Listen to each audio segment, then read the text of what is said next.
Why did you move? What was the purpose of this? You could have attacked it right where you were. One interesting thing about this release, I think I have fundamentally changed my stance on early access. I really think so. I feel like if this game had been put out into the ether earlier and it had gotten more feedback, this would have been a hugely better game. The ability that you can't see all of your cat's health at the same time. You can't see all the enemy attack ranges at the same time. And I wonder if an early access period would have caught all that and made a fundamentally better game. There are so many things in this game that I feel like an early access period would have caught that are not in the release.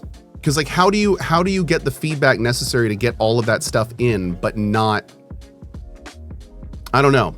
But at the same time, that is a really good point that everything would have been solved and known by the time it hit 1.0. So how do we fix that? How would you fix that? Better QA, maybe. Better testing, yeah, I guess. Maybe that is just the answer. It's kind of like I wonder, because Edmund obviously is a phenomenal game dev. I mean, he's made Isaac, and this game's incredible. But there are so many basic things in this game that are missing that make me go, how could this game has been in development for 6 years. You know, I feel like there's a missing puzzle piece, but you're right. Maybe EA is not what it is. But I will say that, like, I feel like, yeah, if the game didn't have all this discoverability, I think the EA would have been probably a good idea for it. But like, there's a lot of basic QOL that this genre has that this game is missing. And I guess there is an argument to where, does every game need all of the best QOL? My argument would be yes, but I don't know. Maybe that's not for everybody. You're never gonna get all the QOL even with early access. Well, I mean, you say that, but then you look at games like Baldur's Gate 3 and stuff. And I mean, that game reinvented itself, literally reinvented itself in the EA process. I mean, if you go back and look at like the early UI, then I mean, Baldur's Gate 3 is one of the reasons Baldur's Gate 3 is good is because of early access. I would absolutely argue that, because Larry knows exactly how to do that process very well. I thought the consensus was that Baldur's Gate 3 is an outlier and can't be used for comparisons. That seems unfair. That is, no offense, one of the worst takes I've ever heard on this platform. A game does so well that we should no longer compare it to others? No, if anything, everyone should look at them and figure out how to be better. That is an insane take, actually an insane take. Like that is, oh my God. Do you work for Ubisoft?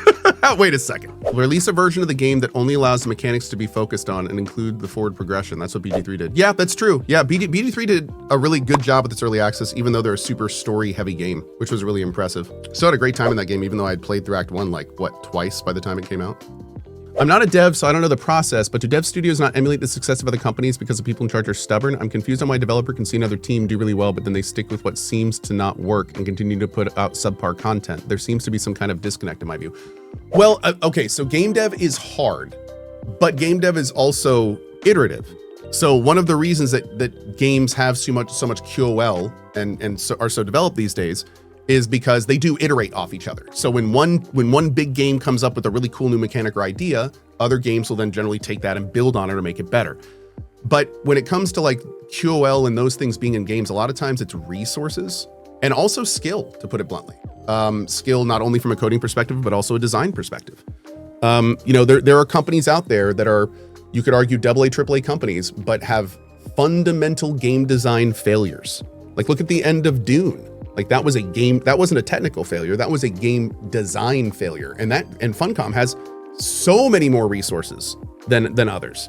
On the flip side, some of the best indie games have some of the best QOL and will sometimes iterate to a point where the big guys look at the indie games and go, oh shit, like we need to start doing that.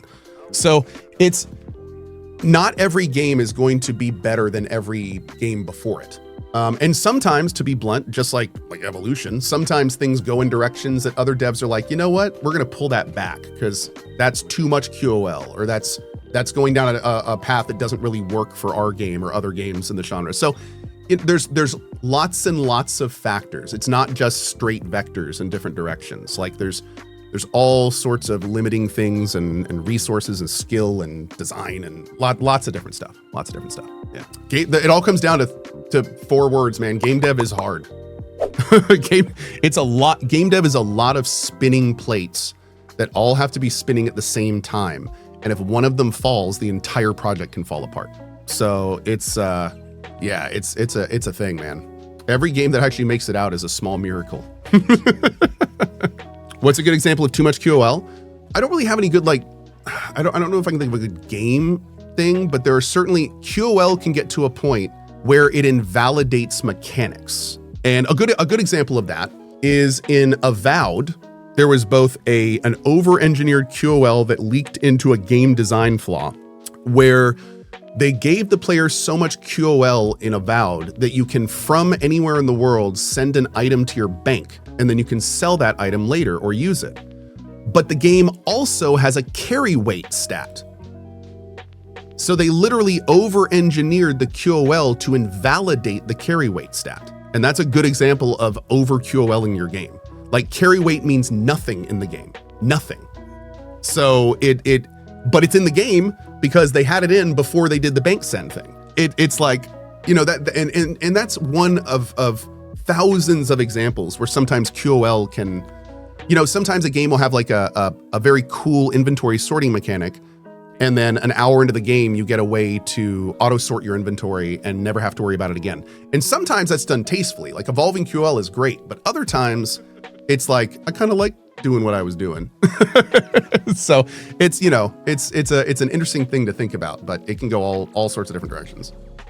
Where do you draw a line when a game is ready for 1.0? It sounds like you don't think Mewgenics was ready.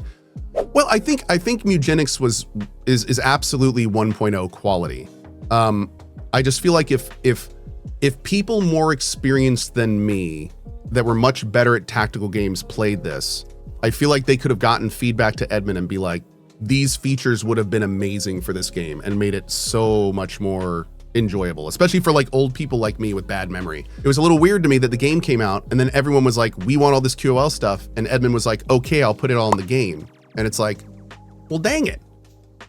How could we have gotten that message to him earlier? So it all would have been in the game now. Like but I read that comment. I saw him say that, and that was one of the things where I was like, huh, is Emberville doing EA? Yes. And we have a whole, we're taking a Larian approach on EA.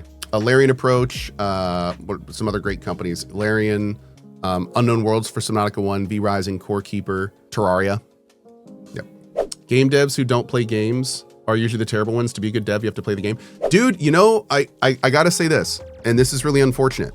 I don't think it's a coincidence that we see a lot of games come out that get relatively DOA by teams that have made successful games in the past, but have not done game dev for a long period of time. Like, we see a lot of games come out where it's like, oh, these are previous devs from this game, or previous devs from this game, or they made this game 10 years ago and this game 15 years ago. And then the new game comes out and it's like, it's nothing. Like, it's, and again, you later find out a lot of times that those guys had stopped playing games as they got older. They stopped playing games. They don't play games anymore. And it's like, if you don't play the games, you don't see what other games are doing. You get ideas to iterate your own stuff on. Like, it's very, yeah, that's a big thing, man. That's a big thing.